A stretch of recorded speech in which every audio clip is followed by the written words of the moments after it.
And welcome into another episode of the Outsider Sports Hockey Podcast. I'm Ben Mandel, joined by Tom Leone and Mikey D. We finally got the full cast back in action this week as we dive into the conference final matchups, some surprising matchups here, some not so surprising matchups out west. I think we could have seen Vegas and Dallas getting there in some sort of combination, but let's start this pod off this week with Arizona, as the arena in Tempe was voted down.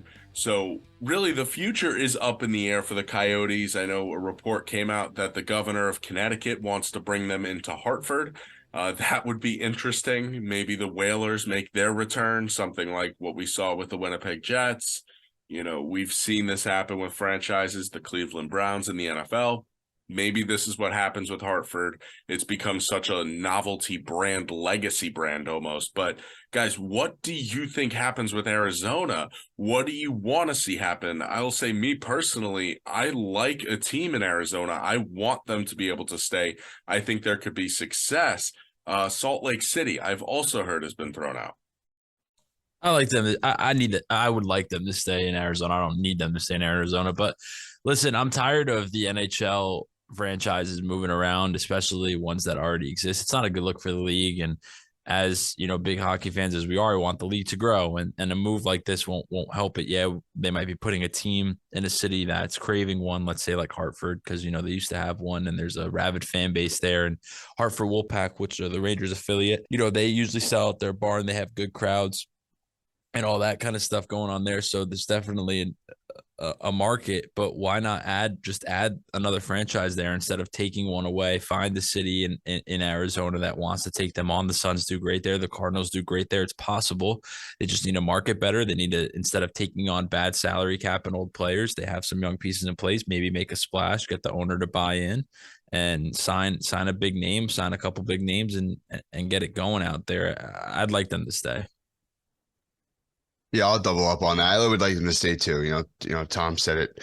That's just, they have other markets and other franchises and other professional sports that are doing well in an area. It makes no sense why, NHL side of things, they're having issues as well.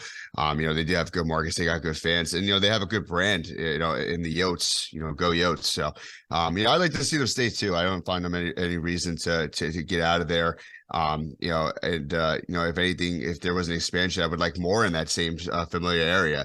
I think it's just a good market. They got good fans there. I see no reason of them getting rid of them. I kind of like the idea of a guy like Clayton Keller and the Coyotes almost playing in Mullet Arena. But it's too small. It's not an NHL arena. It would be really embarrassing if that arena were to host a playoff game.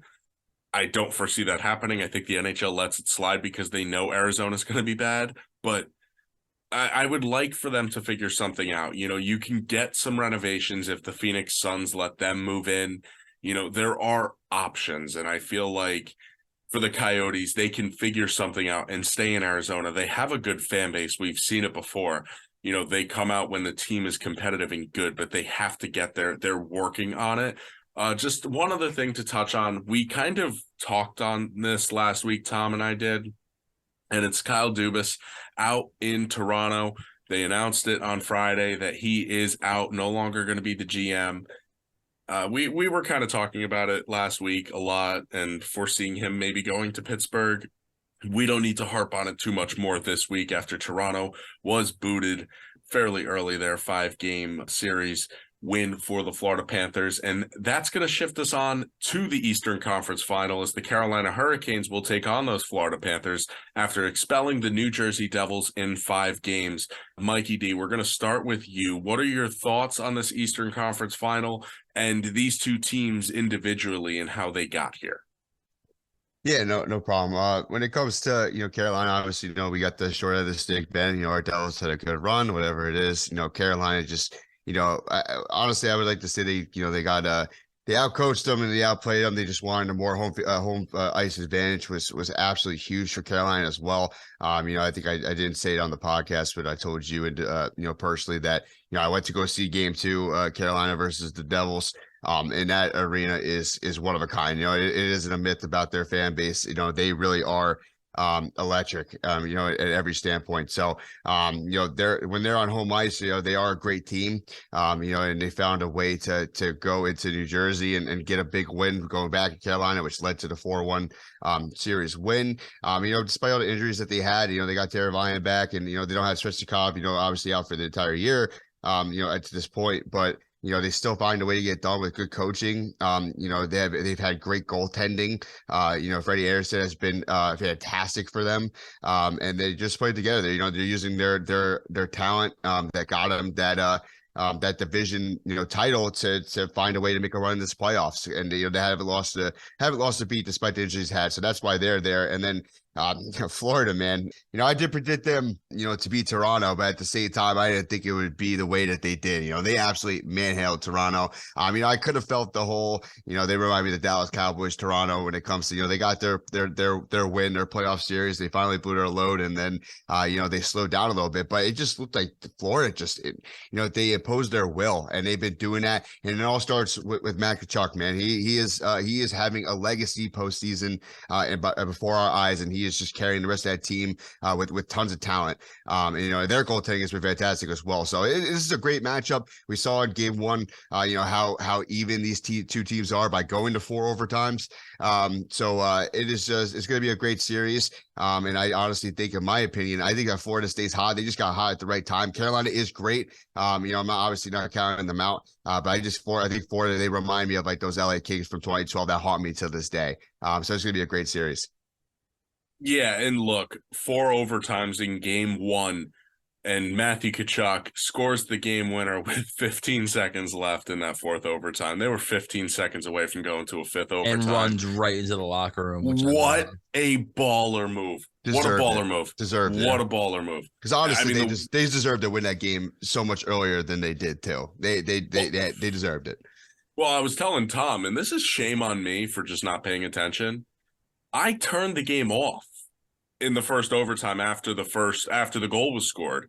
They went to commercial. I didn't realize that they were reviewing the play. Just turned the game off, thought it was over. All of a sudden, I am about to go to bed at 1:30, look at my phone and see a notification. It's going to a 4th overtime. Just crazy. I mean, what a whiff by me. I don't even know why I stayed up to watch it. I just was up watching. I fell asleep after the first overtime. I had a anytime, I had the next goal scorer bet in, so I was watching it, and I had Lundell on the Panthers, and I had Natchez on the Hurricanes. And after the first overtime, I'm like, I'm going to bed. I know that I this has the makings, because overtime games either end early. It's a cliche saying, but it's never more true than in hockey. Overtime hockey, the game ends early, or it first goes, 5 or last 5.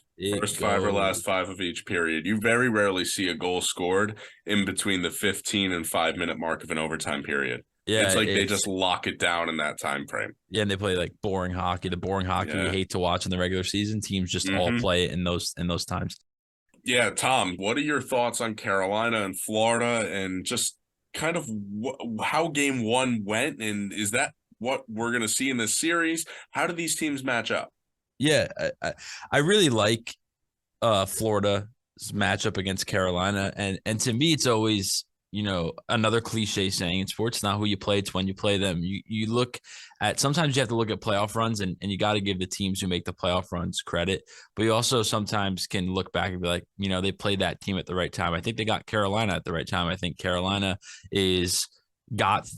won the division, and winning the division for Carolina meant more than New Jersey winning the division, and the fact that they would get New Jersey in a second round after they would take care of the Islanders, because New Jersey was a better matchup for Carolina than the Rangers would have been. So and that's just a fact. The Rangers are the Carolina Hurricanes kryptonite. It probably would have went 7. It probably would have went either or, just like the Devil Ranger series went. And I think now that Carolina's in the Eastern Conference Final, the injuries, their lack of scoring depth, Florida can keep up with them. Florida can keep up with the style of play, not only speed but also forechecking and goaltending, consistent good goaltending. That's what the Devils lacked in that series against Carolina.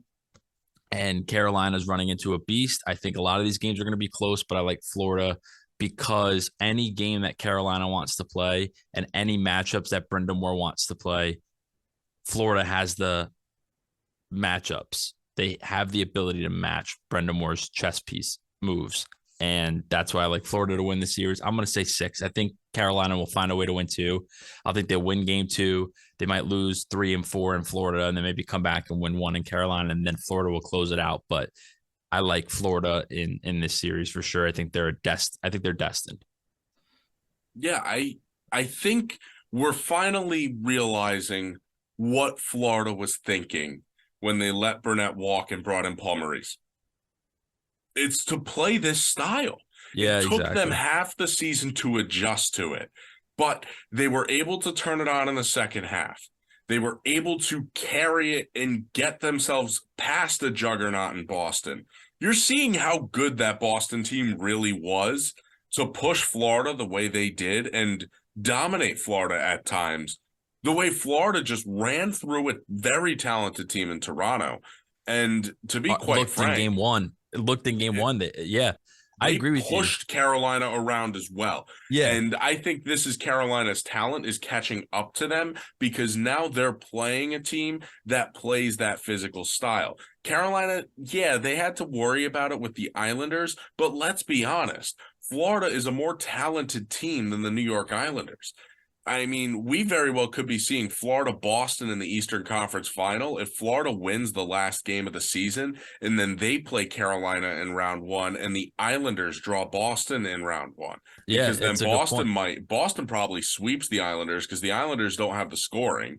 And I mean, who knows? Florida might be pushing Carolina out in 5 or 7 way they played in round 1. That's my point about sometimes when you look at playoff runs, it's not who you play, but when you play them. It's a very cliche sports saying, but if the Devils beat Carolina back in the regular season, this East playoff could have a completely different outlook. Well, and just like if Florida wins the last game of the year, it could have a completely different outlook. You know, it's just it's wild sometimes when you really look at, and that's why the parity in hockey is always the best. That's why the Stanley Cup playoffs are the best playoffs in hockey. And that's why it's so hard to win. And that's why I think it's one of the only sports where you can look back and like as Devils fans, you could still be so proud of this season, even though they didn't win a cup, because it's just so hard to do. Yeah. And when it's your first time back, you can look back on it and be proud. But this is the only year you get that. And I do want to add, I mean, look, if the Devils get 2 more points or 1 more point, right, to edge Carolina for the Metro, we very well could have seen a Rangers-Islanders second round. Yeah. I mean, the Islanders matched up well with the Devils and the Rangers, Carolina, like you were saying. So there's just a lot of different combinations, but not to get too off track here and back onto this series. With Florida, the style they play that tough, gritty style, but they have the talent and their depth scoring is showing up. Now, it's not fair to say Carolina doesn't have the depth scoring, even though we all believe they don't have it. But, for a team like Florida, they've gotten it. Carolina has gotten it throughout the postseason so far, but it's been against a weaker Islanders team. And it's been against a weaker goaltending of a New Jersey team. I mean, if the Hurricanes are playing against the Rangers and Igor, they did not look good to start games 1 or 2 or game 5. I mean, and even game 4. Essentially, Carolina looked atrocious in every game except for game 3 to start, and that's the game the Devils won. So the Hurricanes, while, they were able to get through those games, it's because they were playing a young Devils team. They were able to outsmart them. They were playing a less talented Islanders team. I still firmly believe that Carolina, with their injuries right now, is the worst team left in the playoffs. I agree. And I believe that going into last round. I believe the Devils are a better team than Carolina, and I will die on that hill. But I agree. And that's why I'll just say one more thing about that what if scenario. You're probably looking at a Devils Bruins Eastern Conference Final. But we'll live with that in the alternate universe, to your point about Carolina being the worst team in the East. I just wanted to throw that out there. Yeah, I mean, hey, look, you're not wrong. But look, when you're looking at these two teams, it's very much just it's crazy the way that Carolina has been able to just power through everything.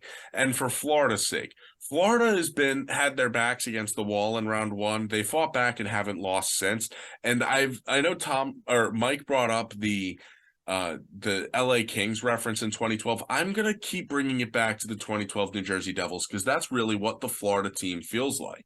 Now, obviously, that Devils team didn't win the first game in that Eastern Conference final against the Rangers. But when you look at Florida, they feel like they're built the same way. And Bobrovsky's kind of channeling his old self, kind of like Martin did. Brodeur. Yeah. Bobrovsky is earning every cent of that contract this postseason. If he can win Florida a cup, that's it. That contract is now well worth every single penny because he did what he was supposed to do, and that's win you a cup. It doesn't matter about, the fact that he wasn't so good at one point. It doesn't matter the fact that he's been inconsistent. Come playoff time, this guy steps up and he plays. Yep, 100%. Now, we are going to shift it over to the West.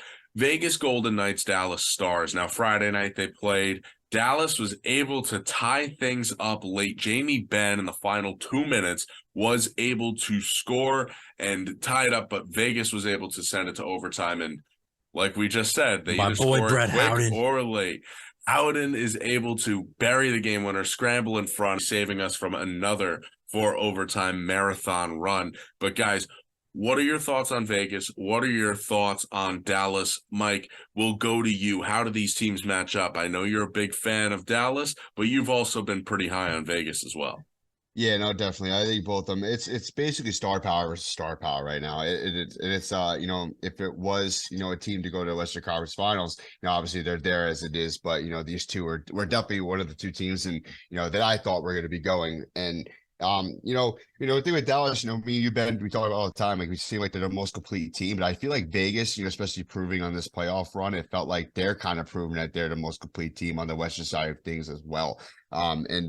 It's an exciting series. We already saw an exciting game one, just on Friday night. So it's just I'm excited to see where it just goes. But I think as much as I'm a big fan of Dallas, and that it has been, I think I got to go with Vegas. I just think they have the advantage, ice wise, of course, and I think when it comes to the star power, I think they equally match up pretty well with Dallas, and I think they can get it done. I just think they also have the veteran status as well, that could get over the top of Dallas because Dallas does have some veterans, obviously, and a lot of big stars. But I feel like just the presence of the players like Mark Stone and William Karlsson, they're just getting it done, and it's their time to get back and actually finish it this time.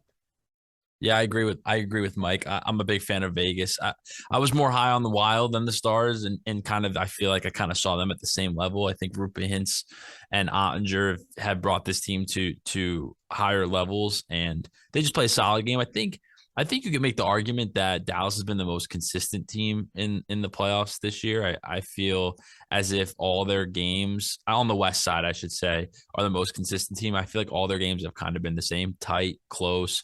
A couple of games where, to your point, Ben, earlier in a couple of pods, you made the point where it's like it looks like the game was a blowout. It was 6-3, but every game there was a chance, there was a shot, there was something for the you never thought it was over. Same thing with the Vegas Edmonton series, but I just think Vegas, the way they were able to shut down Edmonton, I think as they get more comfortable with the style of Dallas, as the series goes on, they're going to be able to do the same thing. I think Dallas will bow out of this one early. I probably see this one going 5 games. I think Vegas will take care of it. And then, Vegas, Florida Cup for me, in my eyes.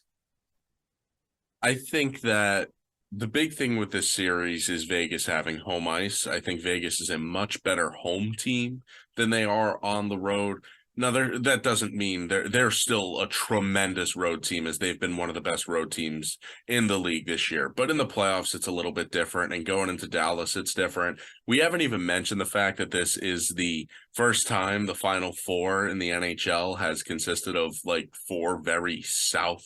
I believe they said they're like the 4 southernmost teams. Yeah, it needs in the league. The cup needs some sunblock was the joke going around. Yeah.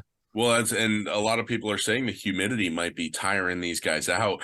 Now think about that with the Florida Carolina series that just went to 4 overtimes in game one. True. I mean, they basically played 4 extra periods of hockey. That's more than a game. I'm That's gonna heavily 2 bet the1/3 under games. of first 10 minutes in Saturday night's game. I'm gonna bet I'd the hammer under. the under for the entire game, unless I would honestly set the line at 4.5 if I was A sports if I book. was Yeah, setting no, it. these guys are Yeah. gonna be dead. It's gonna be, but it'll be interesting, and I like the fact that the NHL is starting all of these games, even the West Coast games during the week at 8 o'clock. In case we do get a marathon, those West Coast games aren't going until 3 a.m., 4 a.m. But when you look at the Vegas Golden Knights, their depth is just tremendous, and I know they were able to shut down Edmonton and McDavid and Draisaitl. Don't crucify me for saying this. It might be easier to shut those 2 guys down than it is the entire Dallas Stars team. And I know those guys are otherworldly talents and by far the 2 best players in the league right now. But when you look at Dallas and the depth they have, the way they can roll 4 lines, the way Heiskanen is able to push play. I mean, you heard Ray Ferraro tonight on the broadcast comparing him to Scott Niedermayer. That's really, really high praise. Now, you think about this and you think about the way Dallas plays and how deep they really are. Vegas is going to need a lot more out of their depth, and they got that in game 1. Are they going to be able to sustain that? And are they going to be able to sustain that on the road? That is what I'm not so sure about. That's why I think this series will push a little bit deeper. I think we saw a lot of fight out of Dallas. I think you always see this out of Peter DeBoer teams. They have fight, especially in year 1. I don't know what it is about this guy, but I really do think Dallas has a lot of fight. And I think there is something to be said about Jake Ottinger being the best goalie remaining in the playoffs right now. Even with the way Sergei Bobrovsky is playing, I think Ottinger is the guy. He is the number 1 right now. To be honest, I'm just using a little Mikey D reverse psychology, and I really want Dallas to win the cup. And because I want that to happen, it's probably not going to happen. So I'm just saying that Vegas is going to take care of them in 5, so that way Dallas wins the cup. Now, my genuine hockey opinion is I feel like Vegas will win this series, but I would love if Dallas won the cup. Out of all the 4 teams left in Dallas, if they won the cup, I'd be like, that's a cool story. So I would love to see it happen. I as much as I don't like Matthew Tkachuk as a guy, I've really appreciated his game, especially in the playoffs. It's been a ton of fun to watch. So I would like to see Florida win a cup. I would also like to see Vegas win a cup. I wouldn't mind seeing Dallas win a cup, just not Carolina. Just not Carolina. Not Carolina. I brought Brendan Just- Moore. I would be fine Carolina. with I would be fine with every team except for Carolina as well. And I don't hate Rod Brindamore. I really don't. I actually really like him as a coach. I think he's the best coach in the league right now. I agree. But I just don't like that I just organization. don't like his They face. have the Carolina Hurricanes organization has put New Jersey through so much hell over the last 20 years. They've been brutal. But we are going to start to wrap things up here on the podcast this week. I know not too much in depth, but we will have more on the Western Conference and Eastern Conference finals as those series continue on. With next week's show, we will be back on our normal day, releasing on Thursday morning. So make sure you catch us there. Make sure you check out our website at outsidersports.net. Check us out on TikTok and YouTube by searching Outsider Sports. Follow us on Twitter at Outsider Sports 3. And make sure you catch us next week and enjoy the East and Western Conference Finals.